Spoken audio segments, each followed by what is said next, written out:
The deafening crunch of metal against metal tore through the peaceful morning as Gabriella Daniels slammed on her brakes, the front end of her sleek Aston Martin crumpling against the worn Toyota sedan that had pulled out in front of her.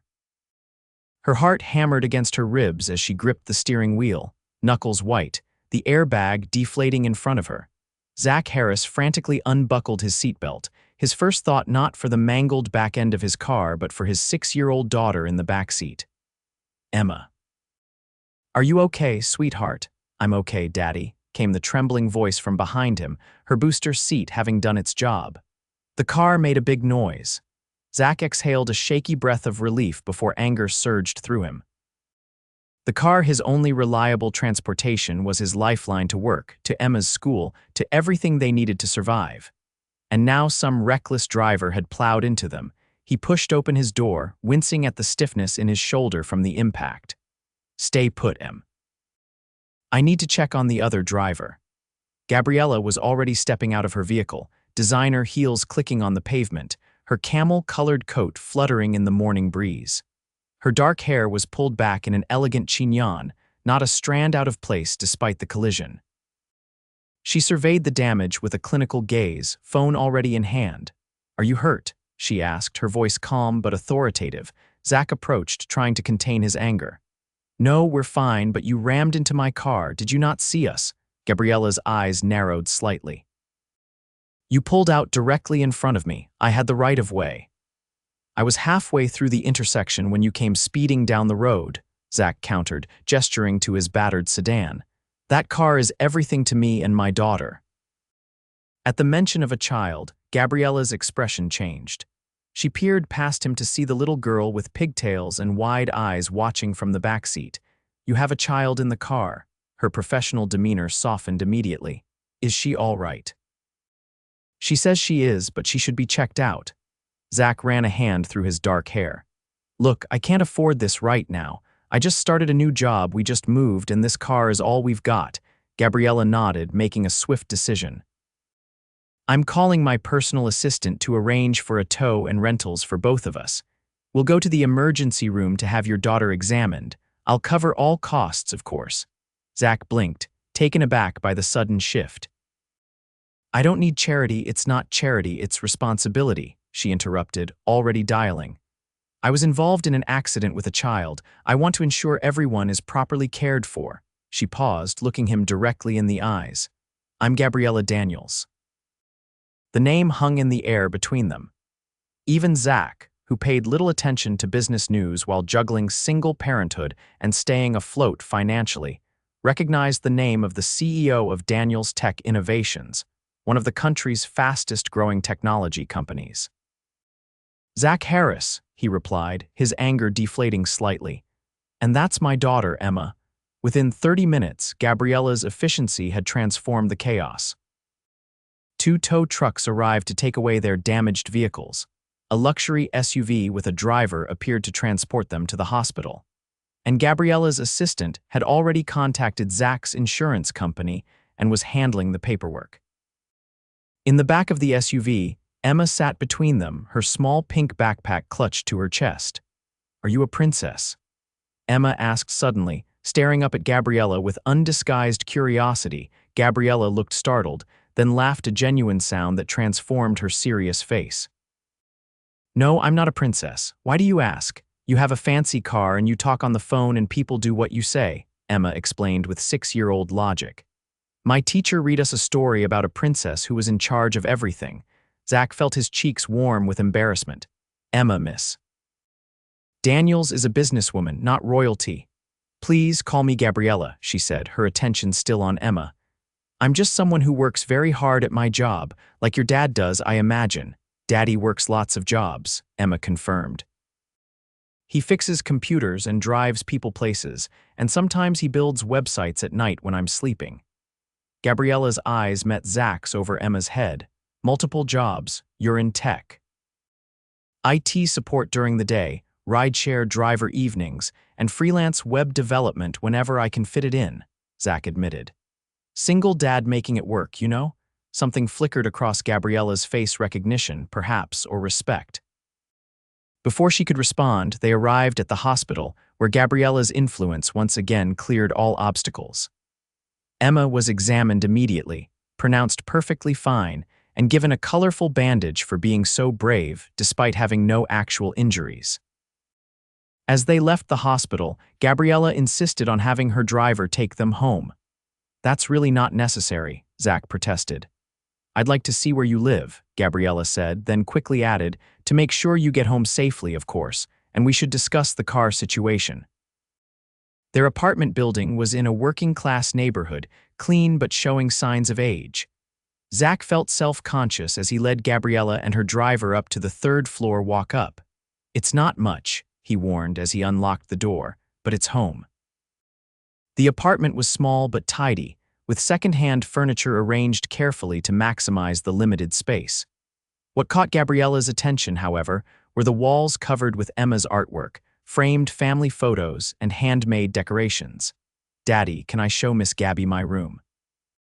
Emma asked, already tugging on Gabriella's hand. "If Miss Daniels doesn't mind," Zach said uncertainly. "I'd love to see it," Gabriella replied, allowing herself to be led down the short hallway. Left alone, Zach quickly gathered the breakfast dishes from the table and straightened the cushions on the sofa. He was acutely aware that the CEO of a billion-dollar company was in his modest apartment, looking at his daughter's collection of stuffed animals and dollar store art supplies. When they returned, Emma was chattering excitedly about her school project while Gabriella listened with what appeared to be genuine interest. "Mr. Harris," Gabriella said formally after Emma went to change out of her school clothes, "I'd like to propose a solution for your vehicle situation." Zach braced himself. "Look, I don't want—" "Let me finish," she cut in smoothly. "My insurance will cover a rental while yours processes the claim, but that could take weeks. I'd like to arrange for you to use one of my company's fleet vehicles in the meantime. We have several cars for employee use that are sitting idle most days." Zach hesitated. "That's very generous, but it's practical," she corrected. "You need reliable transportation for work and your daughter. This solves the immediate problem without charity, as you put it." There was something in her direct gaze that made Zach reconsider his pride. Emma's needs had to come first. "Thank you," he said finally. "That would be a huge help." Gabriella nodded, satisfied. She reached into her purse and handed him a business card. "My personal number is on the back. Call me tomorrow and I'll have everything arranged." She paused, then added, "You mentioned you do web development." "When I have time," Zach confirmed. "Mostly small business sites, nothing fancy, interesting." She glanced at her watch. "I need to get back to the office, but I'd like to continue this conversation another time." After she left, Zach stared at the elegant business card in his hand, wondering how his ordinary day had collided so dramatically with the world of Gabriella Daniels. 2 days later, Zach found himself driving a practically new Honda CR-V with Emma securely buckled in her booster seat. "This car is so clean, Daddy," she observed. "And it smells like Christmas trees." Zach had to agree. The vehicle was immaculate and far nicer than anything he'd driven in years. He felt a twinge of gratitude toward Gabriella, followed by discomfort at being indebted to her. His phone pinged with a text message that he checked when they stopped at a red light. "How's the car working out? Any issues, GD?" He waited until he dropped Emma at school before responding. "Car is perfect. Thank you again. Can I buy you coffee sometime as proper thanks?" He hit send before he could overthink it, then immediately regretted it. Why would a billionaire CEO want to have coffee with him? She was just being professionally responsible about an accident. To his surprise, a response came quickly. "Coffee sounds good. I have a 30-minute window today at 2 p.m. Sullivan's on 7th Street. Zach rearranged his lunch break and arrived at the upscale cafe 5 minutes early. Gabriella was already there, seated at a corner table, typing rapidly on her laptop. Today, she wore a tailored navy pantsuit, her dark hair falling in soft waves around her shoulders. She looked up as he approached, offering a small smile. "Mr. Harris, thank you for suggesting this," she said, closing her laptop. "Just Zach, please," he replied, taking the seat across from her. "And thank you for making time. I know you must be incredibly busy." "I make time for things that matter," she said simply. How is Emma doing after the accident? She's fine. But now she tells everyone she met a business princess who gave us a magic car, Zach said with a laugh. Gabriella's eyes crinkled with amusement. I've been called many things in the business world, but business princess is a new one. They ordered coffee, and the conversation flowed more easily than Zach had anticipated. Gabriella asked intelligent questions about his work experience, his web development skills, and his background. I was a senior systems administrator for Kellerman Technologies before the downsizing 3 years ago, Zach explained.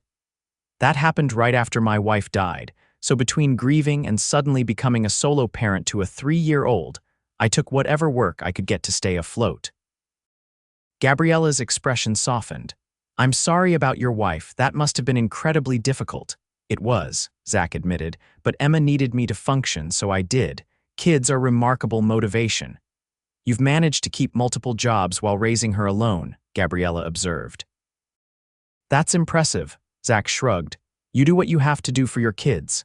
He hesitated, then asked, do you have children? Something flickered in Gabriella's eyes. No, my career has been my focus. She glanced at her watch. Speaking of which, I should be getting back. As they stood to leave, Gabriella handed him a business card different from her personal one. My HR director, call her tomorrow. We're expanding our IT department, and based on what you've told me, you'd be overqualified for the senior position we're filling. Zach stared at the card. Are you offering me a job because you hit my car? I'm suggesting you interview for a job because you're qualified, Gabriella corrected firmly. The accident merely brought your situation to my attention. I can't accept special treatment, Zach insisted. I've worked for everything I've achieved. Gabriella's expression hardened slightly. Mr. Harris, I built my company from nothing into a billion-dollar enterprise. I don't offer opportunities to people who aren't capable, regardless of circumstances. If you're not interested, simply don't call.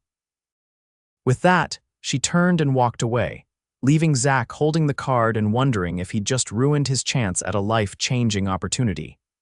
That evening, after putting Emma to bed, Zach researched Daniel's tech innovations. The company's rise had been meteoric, with innovative software solutions that had revolutionized multiple industries. Gabriella had founded it 10 years ago and built it into a powerhouse through what the business press described as ruthless efficiency and uncanny market insight. Yet the woman he'd met didn't seem ruthless. Direct and confident, yes, but also thoughtful, especially with Emma. The next morning, he called the HR director. 2 weeks later, Zach started his new position at Daniel's Tech Innovations. The salary was double what he'd been making at his previous job.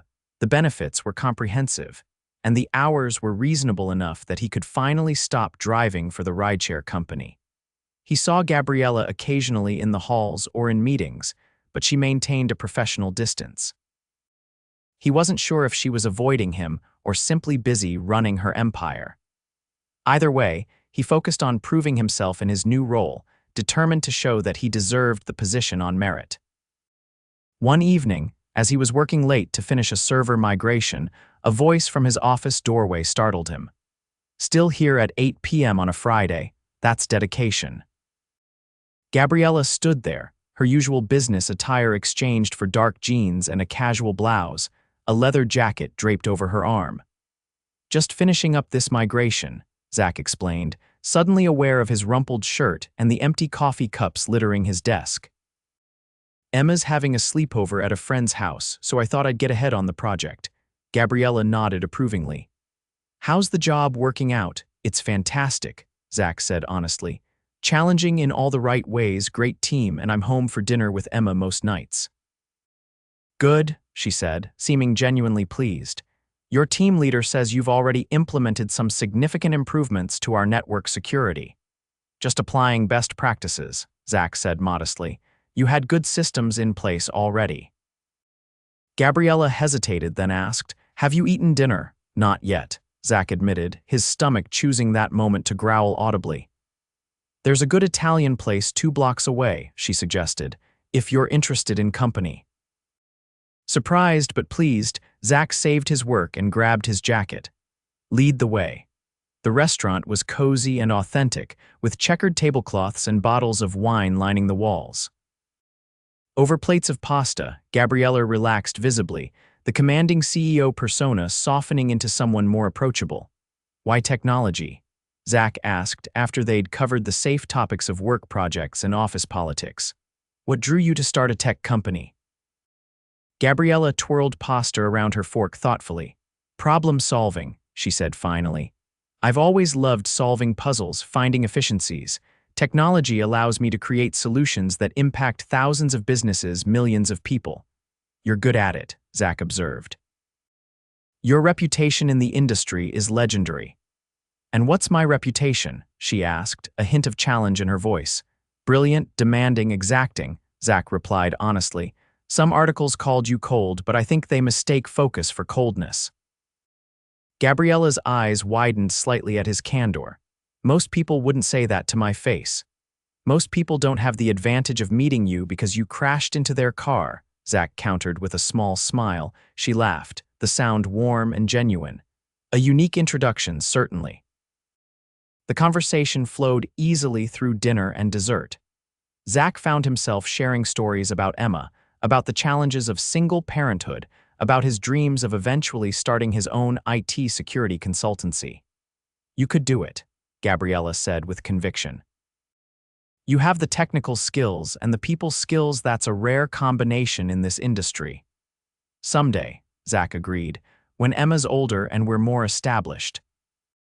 As they walked back toward the office building where their cars were parked, Gabriella asked, "How is Emma adjusting to your new schedule?" "She loves it," Zach said, smiling at the thought of his daughter.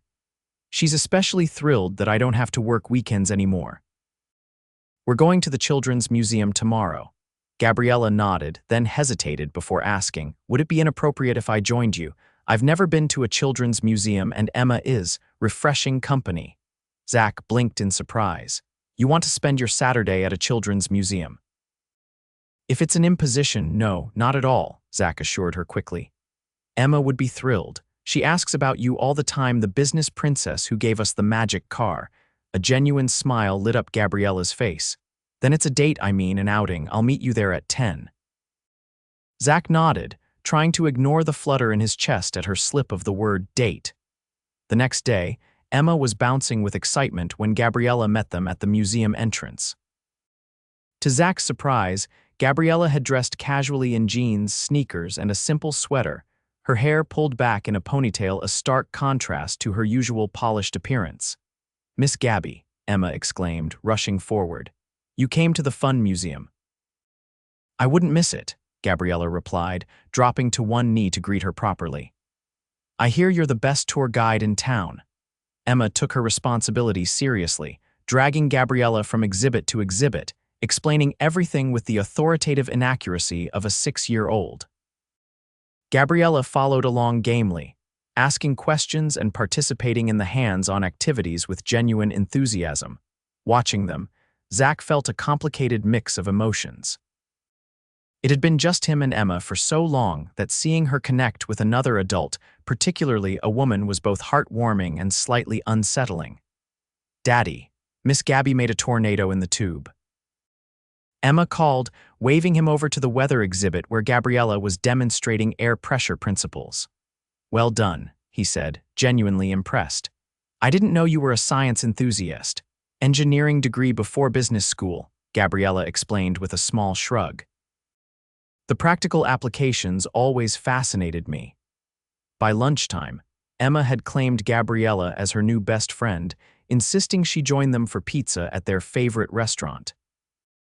Over pepperoni slices and lemonade, Emma chattered about school and her friends while Gabriella listened attentively, asking follow-up questions that delighted the little girl. "You're good with her," Zach observed quietly as Emma ran off to play in the restaurant's small arcade area. "She makes it easy," Gabriella replied, watching Emma with a wistful expression. "She's a remarkable child." "She likes you," Zach said. "She doesn't warm up to many adults so quickly." "The feeling is mutual," Gabriella said softly. As the weeks passed, Gabriella became a regular presence in their lives. She joined them for movie nights and trips to the park, helped Emma with her science project, and sometimes simply stopped by with takeout dinner when she knew Zach was working late on a particularly challenging project. At work, she maintained professional boundaries, treating Zach like any other department head during meetings. But after hours, there was an easy companionship developing between them that increasingly felt like something more. One evening after Emma had gone to bed, they sat on Zach's small balcony, glasses of wine in hand. "Can I ask you something personal?" Zach ventured. "You can ask," Gabriella replied, a hint of wariness in her tone. "Why us? You're Gabriella Daniels. You run a billion-dollar company. You could be anywhere, with anyone. Why are you spending Friday nights watching animated movies and eating pizza with a 6-year-old and her dad?" Gabriella stared into her wine glass for a long moment before answering. "Do you know what it's like to achieve everything you thought you wanted, only to realize you've been climbing the wrong mountain?" Zach waited, sensing there was more. "I built Daniel's tech from nothing. I worked 18-hour days, sacrificed relationships, put everything into creating something meaningful, and I succeeded beyond my wildest expectations." She looked up at him, vulnerability evident in her eyes. "But success is empty when you have no one to share it with." "You have friends, family," Zach suggested. "Colleagues who respect me but fear me. Parents who never understood my ambition and now live in Florida, proud but distant. A sister who's busy with her own family and resents how little time I've had for her children." She shook her head. "The truth is, I was lonely, successful, respected, but lonely. And crashing into my car changed that," Zach asked gently. "It sounds ridiculous, doesn't it?" Gabriella laughed softly. "But yes, that accident meeting you and Emma, it showed me what I'd been missing. The simple joy of making a child laugh, the satisfaction of helping someone who deserves a break, the pleasure of conversation that isn't about profit margins or market share." She met his eyes directly. "You two make me happy. It's as simple and as complicated as that." Zach reached across the small table and took her hand. "You make us happy too." The confession hung between them, fragile and new. Slowly, giving her time to pull away if she wanted, Zach leaned forward and kissed her. Her lips were soft and responsive, her hand coming up to rest against his cheek. When they broke apart, Gabriella smiled, a genuine, unguarded smile that transformed her face. "I've been hoping you'd do that," she admitted. "I've been wanting to for weeks," Zach confessed. "But you're my boss, and there's Emma to consider, and I understand the complications," Gabriella assured him. "We can take this as slowly as you need." They agreed to keep their personal relationships separate from work and to be mindful of Emma's feelings. But Emma, it turned out, was their biggest supporter. "Does this mean Miss Gabby will come over more?" she asked when Zach carefully explained that he and Gabriella were going to start dating. "If that's okay with you," Gabriella said, having insisted on being present for the conversation. "Yes." Emma exclaimed, "Can she come to my school play? I'm going to be a tree, but I have 3 whole lines to say." "I wouldn't miss it for the world," Gabriella promised, her eyes suspiciously bright. As months passed, their relationship deepened. Gabriella maintained her professional demeanor at work, but evenings and weekends were devoted to building a life with Zach and Emma. She helped Emma with homework, taught her to make simple programming games on the computer, and never missed a school event.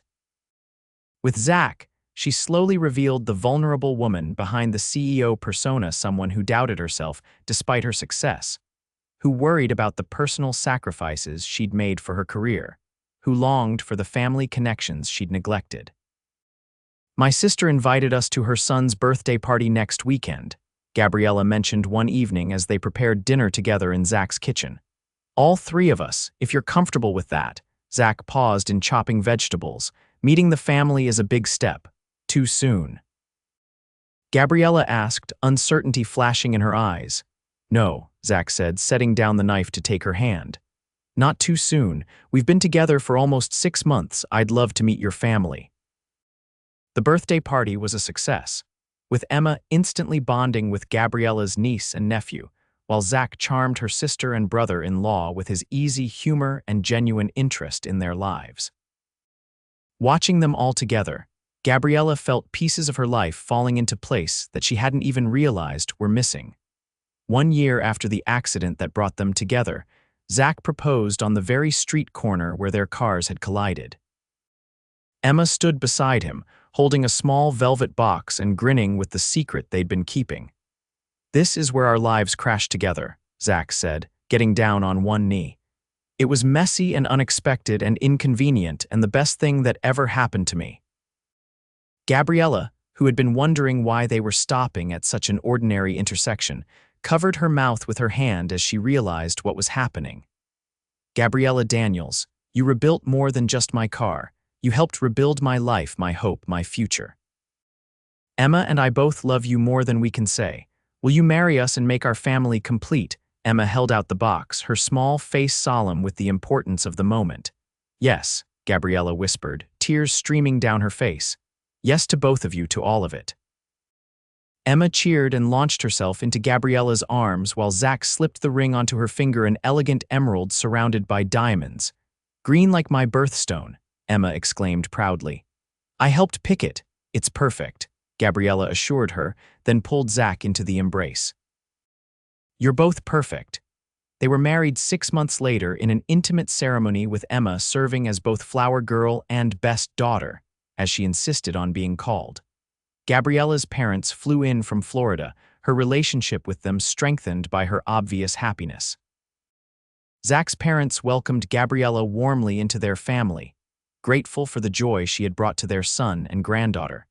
2 years after their wedding, their family expanded with the birth of a son, Thomas, whom Emma doted on with big sister pride. Zach had started his own IT security consulting firm, with Gabriella as his first investor, but insisting he build it on his own merit. The business thrived, allowing him the flexibility to be present for his growing family while still pursuing his professional goals. Gabriella remained CEO of Daniels Tech, but restructured the company to allow for more delegation and reasonable hours.